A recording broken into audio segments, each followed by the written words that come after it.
ಶಿಕಾರಿಪುರ ತಾಲೂಕು ಬೆಳ್ಳಿಗಾವಿ ಗ್ರಾಮ ಪಂಚಾಯಿತಿ ಜಾವಗಟ್ಟಿ ಗ್ರಾಮದಲ್ಲಿ ಕುಡಿಯುವ ನೀರು ಅನ್ನೋ ವ್ಯವಸ್ಥೆ ಯಾವ ಥರ ಇದೆ ನೋಡಿ. ಇಲ್ಲಿ ಒಂದು ಜನಗಳಿಗೆ ಹೋಗೋಕ್ಕೆ ಒಂದು ಹಾದಿ ಇಲ್ಲ, ಏನೂ ಇಲ್ಲ. ಇದು ಅಮ್ಮಮ್ಮ ಅಂದರೆ ಒಂದು 5 ವರ್ಷದಿಂದ ಹಾಳು ಹಾಗೆ ಬಿದ್ದಿದೆ. ನಮ್ಮ ತಾಲೂಕು ಅಧ್ಯಕ್ಷರಾದಂಥ ರವಿನಾಯಕರು ಬಂದಿದ್ದಾರೆ. ಇಲ್ಲಿ ನೋಡಿ ಯಾವ ಥರ ಇದೆ. ಇಲ್ಲೆಲ್ಲ ಮಕ್ಕಳೆಲ್ಲ ಗ್ಲಾಸ್ ಎಲ್ಲ ಹೊಡೆದಿದ್ದಾರೆ.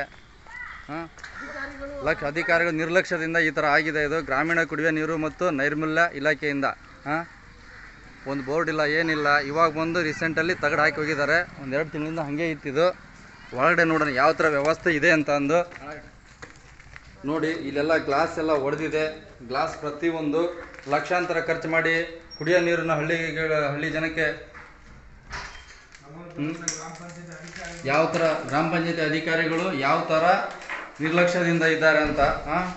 ಲಕ್ಷಾಂತರ ಖರ್ಚು ಮಾಡಿ ಹಳ್ಳಿ ಜನಕ್ಕೆ ಕುಡಿಯೋ ನೀರು ಸೌಲಭ್ಯ ಕೊಟ್ಟರೆ ಗ್ರಾಮ ಪಂಚಾಯತಿಯವರು ಕಣ್ಣು ಮುಚ್ಚಿ ಕೂತಿದ್ದಾರೆ.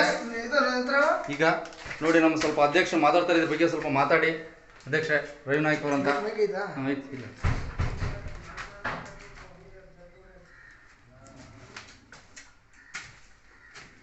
ಎಲ್ಲರಿಗೂ ನಮಸ್ಕಾರಗಳು.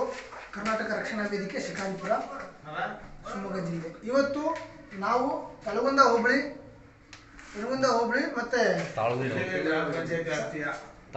ತಾಳಗುಂದ ಹೋಬಳಿ ಬೆಳ್ಳಿಗಾವಿ ಗ್ರಾಮ ಪಂಚಾಯತಿ ವ್ಯಾಪ್ತಿಯಲ್ಲಿ ಜಾವಗಟ್ಟಿ ಗ್ರಾಮಕ್ಕೆ ಬಂದಿದ್ವಿ. ಈ ಗ್ರಾಮಕ್ಕೆ ಏನಪ್ಪ ಇವತ್ತು ಮೂಲಭೂತ ಸೌಕರ್ಯ ಹೇಗಿದೆ ಅಂದರೆ 6-7 ಲಕ್ಷ ರೂಪಾಯಿದು ಒಂದು ಶುದ್ಧ ಕುಡಿಯುವ ನೀರು ಘಟಕ. ಅವತ್ತು ಫಿಲ್ಟ್ರ್ ಯಾವುದೋ ಒಂದು ಎಲ್ಲ ಕಡೆಯಲ್ಲಿ ಬಂತದ್ದು 5-6 ವರ್ಷ ಹಿಂದೆ. ಗ್ರಾಮೀಣ ಕುಡಿಯುವ ನೀರು ಮತ್ತು ನೈರ್ಮಲ್ಯ ಇಲಾಖೆ ಇವತ್ತು ನಾಚಿಕೆ ಹೇಳ್ಬೇಕನ್ರಿ ಗ್ರಾಮ ಪಂಚಾಯತಿ ಪಿಡಿಯೋರಿಗೆ. ಯಾಕಂದರೆ ಇವತ್ತು ಕಡು ಬಡವರು ಇವತ್ತು ಹಳ್ಳಿ ಒಳಗೆಲ್ಲ ನೀರು ಸಿಗ್ಬೇಕಂದ್ರೆ ನಾವೆಲ್ಲ ಪುಣ್ಯ ಮಾಡಿರ್ಬೇಕು. ಇವತ್ತು ಪ್ರತಿಯೊಬ್ಬರು ಹೋಗಿ ಸಿಟಿನ ತರಕಾಗಲ್ಲ, 5 ರೂಪಾಯಿ 10 ರೂಪಾಯಿ ತರಕಾಗಲ್ಲ. ಅದಕ್ಕೆ ಎಚ್ಚರವಾಗಿ ಹೇಳ್ತಿದ್ದೀವಿ. ಇರುವಂಥ ಗ್ರಾಮ ಪಂಚಾಯತಿ ಅಧಿಕಾರಿಗಳು ನಾವೀಗ ಹೋಗ್ತಾ ಇದ್ದೀವಿ, ಗ್ರಾಮ ಪಂಚಾಯತಿ ಹೋಗ್ತಾ ಇದ್ದೀವಿ. 1 ತಿಂಗಳ ಒಳಗೆ ನಾವು 1 ವರ್ಷದಿಂದ ನಾನು ಇನ್ಫಾರ್ಮ್ ಮಾಡಿದ್ದೀನಿ ಅವ್ರಿಗೆ. ನೋಡೋಣ, ಅದಕ್ಕೆ ಹೋಗ್ತಾ ಇದೀವಿ. ಅಧಿಕಾರಿ ಏನು ಅಂತ ನೋಡೋಣ. ಇಲ್ಲ ಅಂದರೆ ಕರ್ನಾಟಕ ರಕ್ಷಣಾ ವೇದಿಕೆ ದೊಡ್ಡದಾಗಿ ಪ್ರತಿಭಟನೆ ಮಾಡಕ್ಕೆ ನಾವು ಸಿದ್ಧವಾಗಿರ್ತೀವಿ. ಅಂದರೆ ಏನೋ ಗಾದೆ ಐತಿ, ಜಾಣಿಗೆ ಮಾತಿನ ಪಟ್ಟು ದೊಡ್ಡನಿಗೆ ದೊಣ್ಣೆ ಪಟ್ಟದ ಗಾದೆನೇ ಐತಿ. ಬರ್ರಿ ಅದಕ್ಕೆ ಜಲ ಭಾಷೆ ಬಂದಾಗ ಕರ್ನಾಟಕ ರಕ್ಷಣಾ ವೇದಿಕೆ ಮುಂಚೂಣಿಯಾಗಿರುತ್ತೆ. ಹೌದು, ಈಗ 6-7 ಲಕ್ಷ ಬರ್ತಿದ್ದಕ್ಕೆ ಏನು ಮಾಡಿದ್ರು ದುಡ್ಡು ಏನು ಮಾಡಿದ್ರು. ನಾವು ದಿನನಿತ್ಯ ಟ್ಯಾಕ್ಸ್ ಕಟ್ತಾ ಇದ್ದೀವಿ. ದಿನನಿತ್ಯ ಟ್ಯಾಕ್ಸ್ ಕಟ್ಟಿದ್ದು ದುಡ್ಡೆಲ್ಲ ಏನು ಹೋಗಿದೆ. ಈ ಥರ ದುಡ್ಡು ಆಗ್ಬಿಟ್ರೆ ನಮ್ಗೆ ಜನ ಕೇಳೋರು ಯಾರು? ಗ್ರಾಮ ಪಂಚಾಯತ್ ಅಧಿಕಾರಿ ಅಂದರೆ ಒಂಥರ ಸುಪ್ರೀಂ ಇದ್ದಂಗೆ. ಗ್ರಾಮ ಪಂಚಾಯತ್ ಜಾತಿಗೆ ನಮಗೆಲ್ಲ ಗ್ರಾಮ ಪಂಚಾಯತ್ ಜಾತಿಗೆ ಬೇಕು. ಅದಕ್ಕಾಗಿ ಯುವ ಸಾಹೇಬರಿಗೂ ಮಾತಾಡ್ತೀವಿ. ಅದಕ್ಕೆ ಈಗ ಗ್ರಾಮ ಪಂಚಾಯತ್ ವ್ಯಾಪ್ತಿಗೆ ಹೋಗ್ತಿದ್ದೀವಿ. ನಮ್ಮ ಹೋಬಳಿ ಅಧ್ಯಕ್ಷರು ರಮೇಶ್ ಅವರು ಇದ್ದಾರೆ, ಅವ್ರ ಜೊತೆ ಮಾತಾಡೋದಂತ. ರಮೇಶ್ ಅವರೇ ಮಾತಾಡ್ರಿ. 1 ವರ್ಷದಿಂದ ನಾವು ಇನ್ಫಾರ್ಮ್ ಮಾಡಿದ್ದೀವಿ ಅವರಿಗೆ. ಹಿಂದೆ ಮಾಡ್ತೇವೆ ಅಂತ ಹೇಳಿದರು. ಇದನ್ನು ಈ ಜಾಗಟ್ಟಿಂದ ಬೆಳ್ಳಿಗಾವಿ ಸ್ಥಳಾಂತರ ಮಾಡ್ಬೇಕಂತ ಹೇಳಿದ್ರು. ಯಾಕೆ ಅಂತ ಏನಂತ ಹೇಳಲಿಲ್ಲ. ಅವಾಗಿಂದ ಇದೇ ಥರ ಹೇಳಿದರು ಮತ್ತು ಇದೇ ಥರ ಅವರು ಮುಂದುವರಿಸಿಕೊಂಡು ಹೋಗ್ತಾ ಇದ್ದಾರೆ. ಇದ್ರ ಬಗ್ಗೆ ಯಾವುದೇ ಕ್ರಮ ಕೈಗೊಂಡಿಲ್ಲ. ಹಾಗಾಗಿ ನಾವು ಏಕಾಏಕಿ ನಮ್ಮ ಅಧ್ಯಕ್ಷನ ಕರೆ ಕಳಿಸಿ ಇವತ್ತು ಬೆಳ್ಳಿಗಾವಿ ಗ್ರಾಮ ಪಂಚಾಯತಿ ಹೋಗೋಣ ಅಂತ ಅಂದ್ಕೊಂಡಿದ್ದೀವಿ. ಇನ್ನು ಮುಂದೆ ಏನು ಹೇಳಿದೆ ಅಂತ ಪಂಚಾಯತಿ ಹೋಗಿ ನಾವು ಮಾತಾಡಿ ಪ್ರಧಾನ ಕಾರ್ಯದರ್ಶಿಗಳು ಮಾತಾಡ್ತಾರೆ. 1 ತಿಂಗಳ ಒಳಗಡೆ ಇದನ್ನು ಎಲ್ಲ ಕ್ಲೀನ್ ಮಾಡಿ ಸ್ವಚ್ಛತೆ ಮಾಡಿ ಶುದ್ಧ ಕುಡಿಯುವ ನೀರಿನ ಯೋಜನೆ ಘಟಕ ರೆಡಿ ಆಗಲಿಲ್ಲ ಅಂದರೆ ಇನ್ನೂ ಹೆಚ್ಚಿನ ರೀತಿಯಲ್ಲಿ ತಾಲೂಕು ಮಟ್ಟದಲ್ಲಿ ಹೋರಾಟ ಮಾಡಿ ಈ ಜಾವಗಟ್ಟಿ ಗ್ರಾಮಕ್ಕೆ ಏನು ಶುದ್ಧ ಕುಡಿಯುವ ನೀರಿನ ಯೋಜನೆ ಐತಿ ಅದನ್ನು ಜಾರಿ ಮಾಡ್ತೇವೆ ಅಂತ ಹೇಳ್ತಾ ಇದ್ರ ಬಗ್ಗೆ ಗ್ರಾಮ ಪಂಚಾಯತಿ ಆಗಲಿ PDO ಆಗಲಿ ಮೆಂಬರ್ಗಳಾಗಲಿ ಇದ್ರ ಬಗ್ಗೆ ಗಮನ ಹರಿಸಿ ಆದಷ್ಟು ಬೇಗನೆ ಇದನ್ನು ಎಲ್ಲ ಕ್ಲೀನ್ ಮಾಡಿ ಇದನ್ನೆಲ್ಲ ಸ್ವಚ್ಛತೆ ಮಾಡಬೇಕು. ಈ ಸ್ಕೂಲ್ ಹತ್ರ ಈ ಥರ ಗಲೀಜೆಲ್ಲ ಬಿದ್ದರೆ ಮಕ್ಕಳುಗಳು ಯಾವ ಥರ ಇಲ್ಲಿ ಜೀವನ ಇದು ಮಾಡಬೇಕು, ವಿದ್ಯಾಭ್ಯಾಸ ಕಲಿಬೇಕು. ಪಕ್ಕದಲ್ಲಿ ಅಂಗನವಾಡಿ ಇದೆ.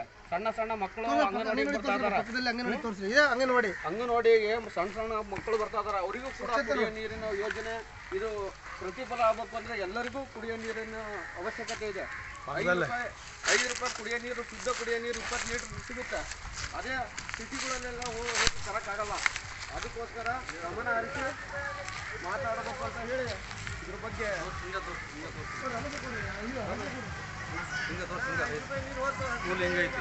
ಸ್ಕೂಲ್ ಇದೆ, ಅಲ್ಲಿ ಶಾಲೆನೂ ಇದೆ, ಅಂಗನವಾಡಿನೂ ಇದೆ. ಆ ಥರ ನೋಡ್ರಿ.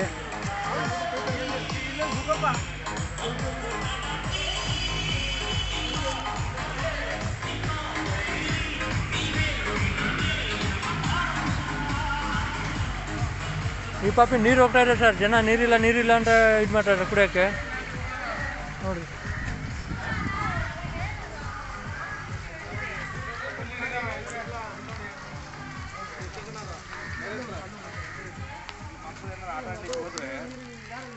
ಏನು ಸಮಸ್ಯೆ, ಯಾರು ಸ್ವಚ್ಛತೆಯನ್ನು ಕಾಪಾಡ್ತಾ ಇಲ್ಲ. ಈಗ ಸಂಬಂಧಪಟ್ಟಂಥ ಗ್ರಾಮ ಪಂಚಾಯತ್ ಬೆಳಗಾವಿ ಗ್ರಾಮ ಪಂಚಾಯತ್ ಅಧಿಕಾರಿಗಳು ಗಮನ ಹರಿಸ್ಬೇಕು, ಇಲ್ಲಾಂದ್ರೆ ಮುಂದೆ ದೊಡ್ಡ ಹೋರಾಟನೇ ಮಾಡ್ತೇವೆ ನೋಡ್ರಿ. ಆಮೇಲೆ ಇಲ್ಲಿ ಅನ್ನ ಸಮಾಧಿ ಚೆಲ್ಲಿದ್ದಾರೆ, ಇಲ್ಲಿ ಸ್ವಚ್ಛತೆ ಇಲ್ಲ, ಏನಿಲ್ಲ. ದಯವಿಟ್ಟು